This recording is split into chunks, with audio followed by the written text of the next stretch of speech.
মানসাই নিউজে আপনাদের সকলকে স্বাগত জানাচ্ছি। এই মুহূর্তে আমরা রয়েছি মাথাভাঙা খাদনের ঘাট, বা যেটা দশমীর ঘাট নামে পরিচিত। রাত পোহালি বিজয়া দশমী। বিজয়া দশমীর পরে কিন্তু এই খাদনের ঘাট এলাকায় মাথাভাঙা শহর এবং শহরতলির বিভিন্ন পূজা মণ্ডপের প্রতিমাকে নিরঞ্জন করা হবে। সেই প্রতিমা নিরঞ্জনের ঘাট কতটা প্রস্তুত রয়েছে তা সরজমিনে তদন্ত করে দেখলেন মাথাভাঙা পুলিশ প্রশাসন থেকে শুরু করে মাথাভাঙা পুরসভা। মাথাভাঙা পুরসভার চেয়ারম্যান লক্ষ্যপতি প্রামাণিক থেকে শুরু করে মাথাভাঙার অতিরিক্ত police super Sandip Garai, SDPO Samaren Haldar, Mathabhanga থানার আইসি হেমন্ত শর্মা এবং ট্রাফিক পুলিশের আধিকারিকরা কিন্তু এই খাদনের ঘাট এলাকা পরিদর্শন করলেন। যে মঞ্চ বাঁধা হয়েছে যে এখানে আগামীকাল যে প্রতিমা নিরঞ্জন করা হবে সেই ঘাট কতটা প্রস্তুত তা কিন্তু তারা খতিয়ে দেখলেন, যাতে এই ভাসানকে কেন্দ্র করে কোন রকম অপ্রীতিকর ঘটনা না ঘটে তার জন্য প্রশাসন কিন্তু সতর্ক রয়েছে। সেই চিত্রই আপনাদের সামনে তুলে ধরার চেষ্টা করছি আমরা।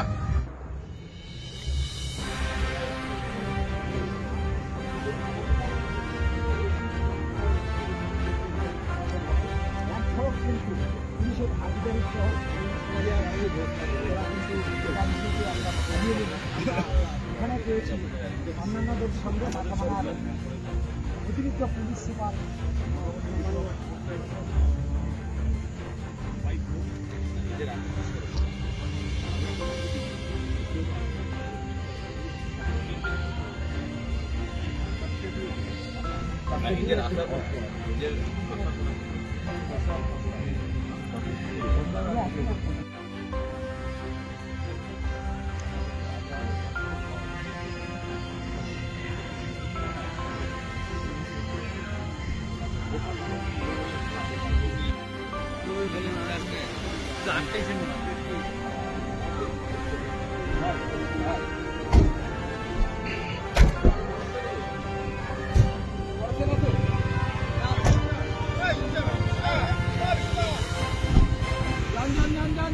বিজয়া দশমী আছে এবং সেই উপলক্ষে আমাদের যে মাথাভাঙা টাউন এবং পার্শ্ববর্তী এলাকার বিভিন্ন প্রতিমা এখানে বিসর্জন হবে।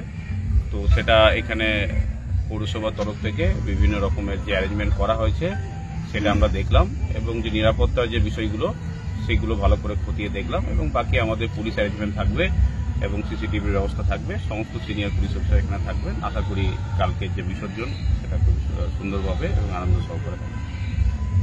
ধন্যবাদ স্যার। বিসর্জন হবে, সেই বিসর্জন প্রক্রিয়াটা সরজমিনে দেখার জন্যই আমরা স্ক্রিনে আসছি। আমাদের সঙ্গে এসছেন আমাদের এডিশনাল এসপি সাহেব আছেন, এইটিপিও সাহেব, আইসি সাহেব, ট্রাফিক ওসি, অন্যান্য আধিকারিকরা এসছেন। আমাদের 2 নম্বর রোডের কাউন্সিলর এসছেন, পচাগড় গ্রাম পঞ্চায়েতের প্রধান তিনি আছেন। এখানে মেনলি আমরা আগামীকাল যে আমাদের ভাসানিটা হবে সেটা মেনলি সরজমিনে আজকে আমরা দেখলাম। সমস্ত রকম ব্যবস্থা ঠিকই আছে। আশা করি কটা থেকে শুরু হবে কালকে? কালকে আমাদের 2:30 থেকে ভাসানি শুরু হবে। আমরা যেটা চিঠি আমরা করেছি বিভিন্ন পূজা মণ্ডপ, সেটা 2:30 থেকে সিরিয়ালি 15 মিনিট অন্তর একটা পূজা মণ্ডপকে আমাদের চিঠি করা আছে। তারা সেই সময় অনুসারে তাদেরকে এখানে আসতে বলা হয়। আশা করি সেটা মেনটেন পুরোপুরি না হলেও মোটামুটি সেইভাবেই ওরা আসে আর কি। যাই হোক, যাতে আগামীকাল এই ভাসানি শ্রেষ্ঠ যে উৎসব তার সমাপ্তির যে অনুষ্ঠান ওটা যাতে সুন্দরভাবে সম্পন্ন হয় সেই জন্য সমস্ত আপামর জনসাধারণের কাছে অনুরোধ থাকছে। মাথাভাঙা পৌরসভার তরফ থেকে ব্যক্তিগত পৌরপিতা হিসাবে মাথাভাঙা জনসাধারণের পক্ষ থেকে সবার কাছে অনুরোধ থাকবে, আসুন সবাই মিলে একসঙ্গে যে আগামীকালের যে পর্ব, বিজয়া দশমীর যে পর্ব, সেই পর্বটা যাতে সুসম্পন্ন হয় সুষ্ঠুভাবে সেই জন্য সবার কাছে আমাদের আবেদন।